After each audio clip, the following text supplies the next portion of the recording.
Today I'm talking to Professor Jim Pseudonym, head of the School of Religious Logic. Welcome to the program, Professor. Oh, it's a great privilege for you to have me, Michael. Well, Sorry, what? I grace you with my presence here. Ah, good to know. Yeah, all my words are good.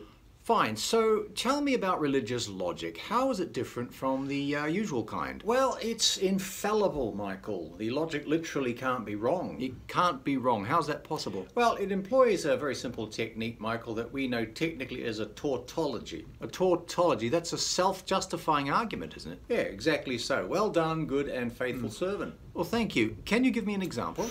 Well, how about why people are impervious to fire? How about that? That's pretty good.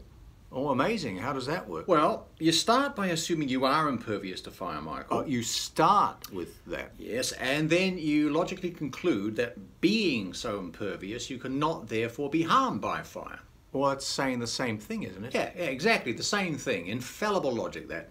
Well, And by proving that you can't be harmed by fire, you then can safely conclude that you must therefore be impervious.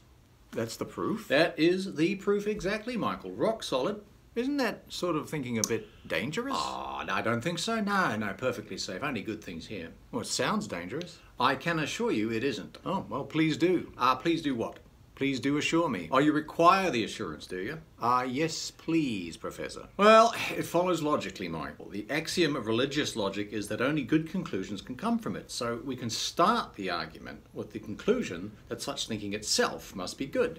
And since good implies safe, we can rule out the idea that the thinking is in any way dangerous. So we conclude that such thinking is safe and good and not at all dangerous. Well, you sound very sure. Oh, I am. Religious logic is infallible, so every conclusion that comes from it must be true. I understand that you are the fourth person to hold the position of head of school.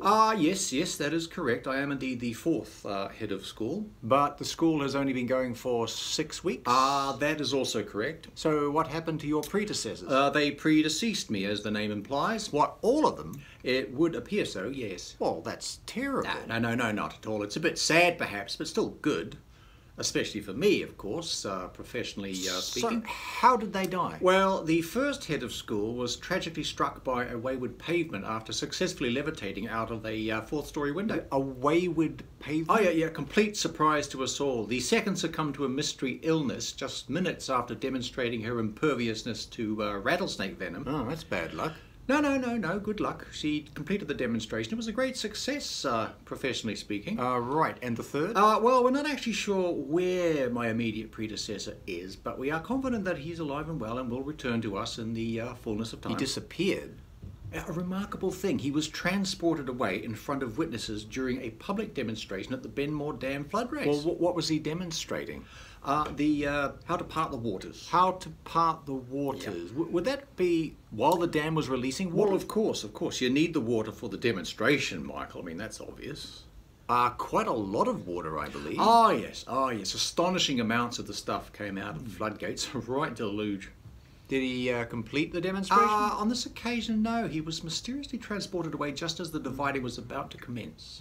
Bad luck? No, not at all. Professionally speaking, his mysterious transportation was the more impressive demonstration, as it turned out. Yeah, I'll bet. Did anyone go downstream to look for him? Downstream? No, we didn't see any reason to go looking for him. No logical reason, you mean? Yeah, exactly. He'll turn up when he's good and ready, I'm sure. Do you have any more demonstrations planned? Oh, yes, of course, lots of them. We like to establish the reliability of the reasoning process to the student body on a frequent basis. What's the next demonstration? Calming the wild beasts, Michael. How wild are we talking? We're going to start with stroppy hens and work our way up to wild boars. Crikey, well, how would you demonstrate that? Well, my assistant head of school, Maureen, will place herself inside a reinforced compound and a crate of chickens will be dropped suddenly onto her. Dropped suddenly? Yeah. Best way to guarantee the chooks are indeed stroppy, Michael. Speaking professionally, it's necessary for the demonstration to work. How big a crate? Oh, a huge thing. A mighty crate. We need a lot of chickens to make the demonstration worthwhile, you see.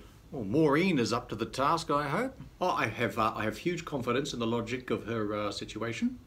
Professionally speaking, you have grasped the concept. So why is she doing the demonstration rather than you as the head of school? Oh, there's no logical reason why the head of school needs to always do the demonstrations, Michael.